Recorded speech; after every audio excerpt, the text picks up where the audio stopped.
Hello everyone. Uh, Redemption of preference shares ಅಲ್ಲಿ already we have discussed a problem in the last session. ಈ session ಅಲ್ಲಿ we'll discuss one more problem. So the second problem, let us go through this problem. ಇಲ್ಲಿ M Company Limited redeemed its preference share amounting to rupees 2 lakhs at a premium of 10%. For this purpose, it issued 5,000 equity shares of rupees 30 each at a premium of rupees 6 per share. The company has a balance of rupees 20,000 in general reserve account and rupees 40,000 surplus and a bank balance of rupees 1,20,000.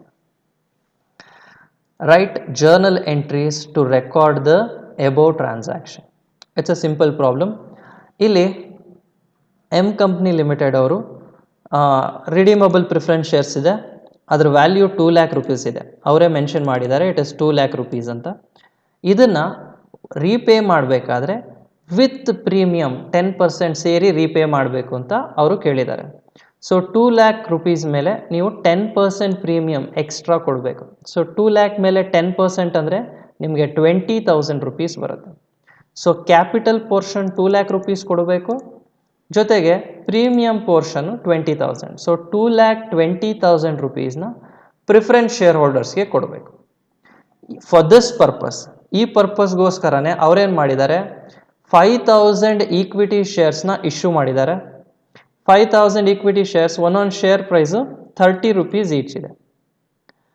at a premium of rupees 6 per share. So issue ಮಾಡ್ತಾ ಇರೋ shares premium ಅಲ್ಲಿ issue ಮಾಡ್ತಾ ಇದ್ದಾರೆ. The company has a balance of rupees 20,000 in general reserve account. ಕಂಪನಿಯಲ್ಲಿ general reserve 20,000 ಇದೆ, 40,000 surplus ಇದೆ. ಇಲ್ಲಿ ಕೇಳ್ಕೊಳ್ಳಿ, ನೀವು ಕ್ಯಾಪಿಟಲ್ ಪೋರ್ಷನ್ನ ಪೇ ತಗೊಳ್ತಾ ಇದ್ದೀರಲ್ಲ ಈಕ್ವಿಟಿ ಶೇರ್ಸಲ್ಲಿ, ಅದರಲ್ಲಿ ಸಾಲಿಲ್ಲ ಅಂತಂದರೆ ಈ 2 ಲ್ಯಾಕ್ ರುಪೀಸ್ನ ಪೇ ಮಾಡೋದಕ್ಕೆ, ಆಗ ನೀವು ರಿಸರ್ವ್ಸ್ ದುಡ್ಡು ಬಳಸ್ಕೋಬೋದು, ಸರ್ಪ್ಲಸ್ ದುಡ್ಡು ಬಳಸ್ಕೋಬೋದು. ಸೊ ಅದಕ್ಕೋಸ್ಕರ ಅವರು they have given this additional information. ಅದ್ರ ಜೊತೆಗೆ ಬ್ಯಾಂಕ್ ಬ್ಯಾಲೆನ್ಸು ಕೊಟ್ಟಿದ್ದಾರೆ, 1,20,000 ರೂಪಾಯಿ ದುಡ್ಡಿದೆ ಬ್ಯಾಂಕಲ್ಲಿ ಅಂತ. So you have to pass journal entries for this. So question is very simple. Will go to the solution. In the books of M company limited journal entries ಇದೆ. First entry, ನಿಮಗೆ first entry ಏನು, ಅವರೇ ಹೇಳಿದ್ದಾರೆ 5,000 equity ಶೇರ್ಸ್ನ. So ನಾವಿಲ್ಲಿ calculation ಮಾಡ್ಕೊಳ್ಳೋ ಏನೂ necessity ಇಲ್ಲ, ಅವರೇ 5,000 ಈಕ್ವಿಟಿ ಶೇರ್ಸ್ ಕೊಟ್ಟಿದ್ದಾರೆ. 5,000 ಇಂಟು 30. ಸೊ 5,000 ಈಕ್ವಿಟಿ ಶೇರ್ಸ್ ಇದೆ, 5,000 ಇಂಟು 30 ಮಾಡಿಕೊಂಡ್ರೆ ಇಟ್ ಈಸ್ 1,50,000. ಇದಿಷ್ಟು ಅವ್ರು ಶೇರ್ಸ್ ಇಶ್ಯೂ ಮಾಡ್ತಾ ಇದ್ದಾರೆ. ಶೇರ್ ಇಶ್ಯೂ ಮಾಡ್ತಾ ಇದ್ದಾರೆ, ದುಡ್ಡು ಬರ್ತಾ ಇದೆ, ಬ್ಯಾಂಕ್ ಅಕೌಂಟ್ ಡೆಬಿಟ್. ಸೊ ಶೇರ್ಸಿಂದ ದುಡ್ಡು ಬರ್ತಾ ಇರೋದೆಷ್ಟು, ಈಕ್ವಿಟಿ ಶೇರ್ ಕ್ಯಾಪಿಟಲಿಂದ 1,50,000 ಬರ್ತಾ ಇದೆ. ಇನ್ನು ಈ ಶೇರ್ಸ್ನ ಅವರು ಪ್ರೀಮಿಯಮಲ್ಲಿ ಇಶ್ಯೂ ಮಾಡ್ತಾ ಇದ್ದಾರೆ, 6 ರುಪೀಸ್ ಪ್ರೀಮಿಯಂ ಕಲೆಕ್ಟ್ ಮಾಡ್ತಾ ಇದ್ದಾರೆ. ಈ 6 ರುಪೀಸ್ ಪ್ರೀಮಿಯಮ್ಗೆ 5,000 ಇಂಟು 6 ಮಲ್ಟಿಪ್ಲೈ ಮಾಡಿಕೊಂಡ್ರೆ you will get 30,000 as your premium. So premium collect ಆಗ್ತಾ ಇದೆ. ಟೋಟಲಿ 1,50,000 ಪ್ಲಸ್ 30, 1,80,000 ರುಪೀಸ್ ಕಲೆಕ್ಟ್ ಆಗ್ತಾ ಇದೆ ದುಡ್ಡು. ಸೊ ಇದು ಈಕ್ವಿಟಿ ಶೇರ್ಸಿಂದ ಕಲೆಕ್ಟ್ ಆಗ್ತಾ ಇರೋಂಥದ್ದು. ನಿಮಗೆ ಬೇಕಿರೋ ದುಡ್ಡೆಷ್ಟು, you are requiring around 2 lakh rupees ಬೇಕಿರೋಂಥದ್ದು ರಿಡೀಮ್ ಮಾಡೋದಕ್ಕೆ, ಜೊತೆಗೆ ಪ್ರೀಮಿಯಮ್ಗೂ ದುಡ್ಡು ಬೇಕು. ನಿಮಗೆ ಇಲ್ಲಿ ಈಕ್ವಿಟಿ ಶೇರ್ಸಿಂದ ಕಲೆಕ್ಟ್ ಆಗಿರೋದು 1,50,000. ಇದನ್ನು ಡಿಸ್ಕಸ್ ಮಾಡೋಣ. ನೆಕ್ಸ್ಟ್ ಎಂಟ್ರಿ ನೋಡ್ಕೊಳ್ಳಿ, ಡ್ಯೂ ಎಂಟ್ರಿ. ಏನು ಡ್ಯೂ ಎಂಟ್ರಿ, ಪ್ರಿಫರೆನ್ಸ್ಗೆ ಈ ರಿಡಮ್ಷನ್ ಮಾಡಿದ್ರೆ ಪ್ರಿಫರೆನ್ಸ್ ಶೇರ್ ಹೋಲ್ಡರ್ಸಿಗೆ ಎಷ್ಟು ಅಮೌಂಟ್ನ ನೀವು ಪೇ ಮಾಡಬೇಕು. ಸೊ ಇಲ್ಲಿ redeemable preference share capital, so capital amount ಎಷ್ಟು ಕೊಡಬೇಕು ಇದೆ, ಅದನ್ನು ನೋಡ್ಕೊಳ್ಳಿ. ಶೇರ್ ಕ್ಯಾಪಿಟಲ್ಲು, ಈ ಶೇರ್ ಕ್ಯಾಪಿಟಲು 2 ಲ್ಯಾಕ್ ರುಪೀಸ್ ಇದೆ, ಅಲ್ಲೇ ಸ್ಟಾರ್ಟಿಂಗಲ್ಲಿ ಮೆನ್ಷನ್ ಮಾಡಿದರು. 2 ಲ್ಯಾಕ್ ರುಪೀಸ್ನ ವಾಪಸ್ ಪೇ ಮಾಡಬೇಕು. ಇದ್ರ ಜೊತೆಗೆ ಪ್ರೀಮಿಯಮು ಪೇ ಮಾಡಬೇಕು, premium on redemption of preference share account. So ಇಲ್ಲಿ 2 ಲ್ಯಾಕ್ ರುಪೀಸ್ ಕೊಡಬೇಕು, ಅದ್ರ ಜೊತೆಗೆ 20,000 ಪ್ರೀಮಿಯಮು ಕೊಡಬೇಕು. ಟೋಟಲ್ ಎಷ್ಟು ಕೊಡಬೇಕಿರೋದು ಪ್ರಿಫರೆನ್ಸ್ ಶೇರ್ ಹೋಲ್ಡರ್ಸಿಗೆ 2,20,000. This is a due entry. ಇಷ್ಟು ಕೊಡಬೇಕು ಬಾಕಿ ಇದೆ ಅಂತ ತೋರಿಸೋದಕ್ಕೆ ಒಂದು ಎಂಟ್ರಿ ಪಾಸ್ ಮಾಡಿದ್ದೀವಿ. ಓಕೆನಾ? ಇದನ್ನು ನಾವು ಪೇ ಮಾಡ್ತೀವಿ. ಪೇಮೆಂಟಿಗೂ ನೀವು ಬೇಕಿದ್ರೆ ಒಂದು ಎಂಟ್ರಿ ಪಾಸ್ ಮಾಡ್ಕೋಬೋದು. ಪೇಮೆಂಟ್ ಎಂಟ್ರಿ ಏನು? Preference share holders. So preference share ಹೋಲ್ಡರ್ಸಿಗೆ ನೀವು ಇಲ್ಲಿ ಎಷ್ಟು ಕೊಡಬೇಕು ಅಂತ ಮೆನ್ಷನ್ ಮಾಡಿದ್ರಿ, 2,20,000 ಕೊಡಬೇಕು. ಅವ್ರಿಗೆ ಪೇ ಮಾಡಿ. Preference share holders account debit to bank account. ನಿಮ್ಮ ಹತ್ರ ದುಡ್ಡಿದೆ ಅಲ್ವಾ? ದುಡ್ಡು ಎಷ್ಟಿದೆ? 1,80,000 ದುಡ್ಡಿದೆ. ಪ್ಲಸ್ ಇಲ್ಲಿ ಬ್ಯಾಂಕ್ ಬ್ಯಾಲೆನ್ಸ್ 1,20,000, 3 ಲ್ಯಾಕ್ ರುಪೀಸ್ ದುಡ್ಡಿದೆ. ಸೊ 3 ಲ್ಯಾಕ್ ರುಪೀಸ್ ನಿಮ್ಮ ಹತ್ರ ಫಂಡ್ಸ್ ಇದೆ. ನಿಮ್ಗೆ ಪೇ ಮಾಡಬೇಕಿರೋದೆಷ್ಟು? 2,20,000 ಪೇ ಮಾಡಬೇಕು. ಈಸಿಯಾಗಿ ಪೇ ಆಗುತ್ತೆ. ಸೊ ಪೇಮೆಂಟ್ ಪೋರ್ಷನ್ ಬಿಡಿ. ಇನ್ನು ನೆಕ್ಸ್ಟು ನಿಮಗೆ ಪ್ರೀಮಿಯಮಿಗೆ ಬನ್ನಿ. ಈಗ ನಿಮಗೆ ಆಗಲೇ ಹೇಳಿದ್ದೆ, ಪ್ರೀಮಿಯಮ್ ಸೆಕ್ಯೂರಿಟೀಸ್ ಪ್ರೀಮಿಯಮ್ನ ನೀವು ಕೊಡಬೇಕು ಅಂತಂದರೆ you have to pay it. Premium ಪೋರ್ಷನ್ನ ಇಲ್ಲ ಸೆಕ್ಯೂರಿಟೀಸ್ ಪ್ರೀಮಿಯಮಲ್ಲಿ ಕೊಡಬೇಕು. ಯಾವುದಕ್ಕೆ? ರಿಡಂಪ್ಷನ್ ಆಫ್ ಪ್ರಿಫರೆನ್ಸ್ ಶೇರ್ಸ್ನ ದುಡ್ಡು ಏನು ಕೊಡಬೇಕಾಗಿದೆ ಪ್ರಿಫರೆನ್ಸ್ ಶೇರ್ ಹೋಲ್ಡರ್ಸ್ಗೆ, ಇದನ್ನು ಎರಡೇ ಫಂಡ್ಸಿಂದ ಕೊಡೋಕ್ಕಾಗೋದು. ಒಂದು ಪ್ರಾಫಿಟ್ಸ್, ಇನ್ನೊಂದು securities premium.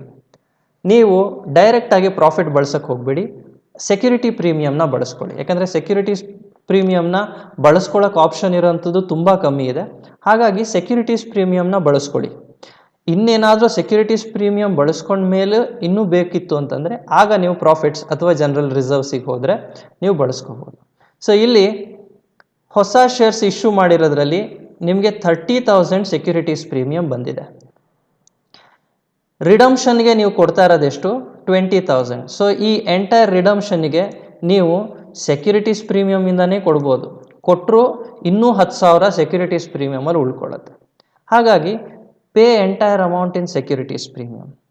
Securities premium account debit to premium on redemption of preference shares account. So that 20,000ನ ನೀವು ಪ್ರೀಮಿಯಮಿಂದ ಪೇ ಮಾಡಿದ್ದೀರಾ ಅಂತ ಆಗುತ್ತೆ. ಕ್ಲಿಯರ್ ಅಲ್ವಾ? ಈಗ ನೆಕ್ಸ್ಟ್ ಪಾರ್ಟ್ ಕ್ಯಾಪಿಟಲ್ ಪೋರ್ಷನಿಗೆ ಬನ್ನಿ. ಈ ಕ್ಯಾಪಿಟಲ್ ಪೋರ್ಷನಿಗೆ ಬಂದರೆ ನಿಮಗೆ ಇಲ್ಲಿ ನೋಡ್ಕೊಳ್ಳಿ, 2 ಲ್ಯಾಕ್ ರುಪೀಸ್ ಕೊಡಬೇಕು. ಕ್ಯಾಪಿಟಲ್ ಪೋರ್ಷನ್ನ ರಿಡೀಮ್ ಮಾಡಬೇಕಾದ್ರೆ ನಾನು ಆಗಲೂ ಹೇಳಿದ್ದೆ, ಅದನ್ನು ಎರಡರಲ್ಲೇ ಮಾಡೋಕ್ಕಾಗುತ್ತೆ. ಒಂದು ಹೊಸದಾಗಿ ಶೇರ್ಸ್ ಇಶ್ಯೂ ಮಾಡಬೇಕು, ಇಕ್ವಿಟಿ ಶೇರ್ಸ್, ಅದರಿಂದ ಕೊಡ್ಬೋದು. ಇಲ್ಲ ಅಂತಂದರೆ ಪ್ರಾಫಿಟ್ಸ್ ಅಥವಾ ರಿಸರ್ವ್ಸಲ್ಲಿ ಕೊಡ್ಬೋದು. Profits is reserves are same. So ನಿಮಗೆ ಎರಡೇ ಟೈಪ್ಸ್ ಆಫ್ ಪೇಮೆಂಟ್ ಆಗಿರೋದು. ಇಲ್ಲಿ 2 ಲ್ಯಾಕಲ್ಲಿ 1,50,000 ನೀವು ಶೇರ್ಸ್ ಇಶ್ಯೂ ಮಾಡಿದ್ದೀರಾ, ಆ ಶೇರ್ಸಿಂದ ಪೇ ಮಾಡಿದ್ದೀರ. ಸೊ 2 ಲ್ಯಾಕ್ ರುಪೀಸಲ್ಲಿ 1,50,000 ರುಪೀಸ್ ಇಲ್ಲಿ ಕಲೆಕ್ಟ್ ಆಗಿದೆ. ಇನ್ನು ಬಾಕಿ ಎಷ್ಟಿದೆ? 50,000. ಈ 50,000ನ ನೀವು ನೋಡ್ಕೋಬೇಕು, ನಿಮ್ಮ ಹತ್ರ ಯಾವ ಫಂಡ್ ಇದೆ. ಜನರಲ್ ರಿಸರ್ವ್ ಇದೆ 20,000, ಸರ್ಪ್ಲಸ್ ಇದೆ 40,000. ಸೊ ಎರಡರಲ್ಲಿ ನಿಮಗೆ ಜನರಲ್ ರಿಸರ್ವ್ನು ತೊಗೋಬೋದು, ಸರ್ಪ್ಲಸಲ್ಲೂ ಸ್ವಲ್ಪ ದುಡ್ಡು ತೊಗೋಬೋದು. ನಿಮಗೆ ಬೇಕಿರೋದೆಷ್ಟು? 50,000 ಬೇಕಿದೆ. 50,000 ಬೇಕಿದೆ. ಸೊ ನಿಮ್ಮ ಇದಕ್ಕೆ ಬಿಟ್ಟಿರೋವಂಥದ್ದು ಇದರಲ್ಲಿ ಎರಡೂ ಕರೆಕ್ಟ್ ಆಗುತ್ತೆ ನೀವು ತೊಗೋಬೇಕಾದ್ರೆ ಪ್ರಾಸೆಸ್ಸಲ್ಲಿ. ಆದರೆ try to make it general reserves as first. General ರಿಸರ್ವಲ್ಲಿ 20,000 ತೊಗೊಂಡಿದ್ದೀವಿ. Profit and loss account, that is surplus. ಸರ್ಪ್ಲಸ್ಸಲ್ಲಿ ಏನು ಮಾಡಿದ್ದೀವಿ? 30,000 ತೊಗೊಂಡಿದ್ದೀವಿ. 20 + 30 50,000. ಯಾವುದರಿಂದ ತೊಗೊಂಡ್ರೂ ತೊಂದರೆ ಇಲ್ಲ. ಸೊ ಇಲ್ಲಿ ಜನರಲ್ ರಿಸರ್ವ್ಸು ಮತ್ತು ಪ್ರಾಫಿಟಿಂದ ಎಷ್ಟು ತೊಗೊಂಡಿದ್ದೀರಾ? 20,000 + 30,000. ಇದನ್ನು ನೀವು ಕ್ಯಾಪಿಟಲ್ ರಿಡಂಪ್ಷನ್ ರಿಸರ್ವ್ ಅಕೌಂಟಿಗೆ ಟ್ರಾನ್ಸ್ಫರ್ ಮಾಡ್ಕೋಬೇಕು. 50,000 ಮಾತ್ರ. ಏನಕ್ಕೆ? ಇದು ಪ್ರಾಫಿಟ್ಟು ಮತ್ತು ರಿಸರ್ವ್ಸು ಬ್ಯಾಲೆನ್ಸ್ ಶೀಟ್ ಐಟಮ್ಸು ಅಲ್ಲೇ ಇರುತ್ತೆ ಲಯಬಿಲಿಟಿಯಲ್ಲಿ, ಅದನ್ನು ನೀವು ಕ್ಯಾಪಿಟಲ್ ರಿಡಂಪ್ಷನ್ ರಿಸರ್ವ್ಗೆ ಟ್ರಾನ್ಸ್ಫರ್ ಮಾಡ್ಕೋತೀರಾ. ಯಾಕಂದರೆ ಕ್ಯಾಪಿಟಲ್ ಪೋರ್ಷನ್ನು ಡಿಸ್ಟರ್ಬ್ ಆಗಬಾರ್ದು ಅಂತ. ಈ ಕ್ಯಾಪಿಟಲ್ ರಿಡಂಪ್ಷನ್ ರಿಸರ್ವ್ಗೆ ಟ್ರಾನ್ಸ್ಫರ್ ಮಾಡ್ಕೊಳ್ತಿರಲ್ಲ ಅಮೌಂಟ್ 50,000 ಏನಿದೆ, ನಿಮ್ಗಾಗಲೇ ಹೇಳಿದ್ದೆ ನಾನು, ಕ್ಯಾಪಿಟಲ್ ರಿಡಂಪ್ಷನ್ ರಿಸರ್ವ್ನ ಒಂದೇ ಪರ್ಪಸ್ಸಿಗೆ ಬಳಸೋಕ್ಕಾಗೋದು, ಅದು ಬೋನಸ್ ಶೇರ್ಸ್ ಇಶ್ಯೂ ಮಾಡೋದಕ್ಕೆ. That we will discuss further in the next session. So transfer ಮಾಡ್ಕೊಳ್ತೀರಾ, ನಿಮಗೆ ಎಂಟ್ರೀಸ್ ಎಲ್ಲ ಕಂಪ್ಲೀಟ್ ಆಗುತ್ತೆ. ಇದಿಷ್ಟು ನಿಮಗೆ ಜರ್ನಲ್ ಎಂಟ್ರೀಸ್ ಇರೋ ಅಂಥದ್ದು. You have to make sure ನಿಮಗೆ ಕ್ಯಾಪಿಟಲ್ ಪೋರ್ಷನ್ ಎಷ್ಟಿದೆ, ಆ ಕ್ಯಾಪಿಟಲ್ ಪೋರ್ಷನ್ ಯಾವುದರಿಂದ ಕೊಡ್ತಾ ಇದ್ದೀರಾ. Securities portion, that is premium portion ಎಷ್ಟಿದೆ, ಪ್ರೀಮಿಯಮ್ ಆನ್ ರಿಡಂಪ್ಷನ್ ಪೋರ್ಷನ್ಗೆ, ಅದನ್ನು ಯಾವುದರಿಂದ ಕೊಡ್ತಾ ಇದ್ದೀರಾ. ಇದಿಷ್ಟು the session is all about. Thank you.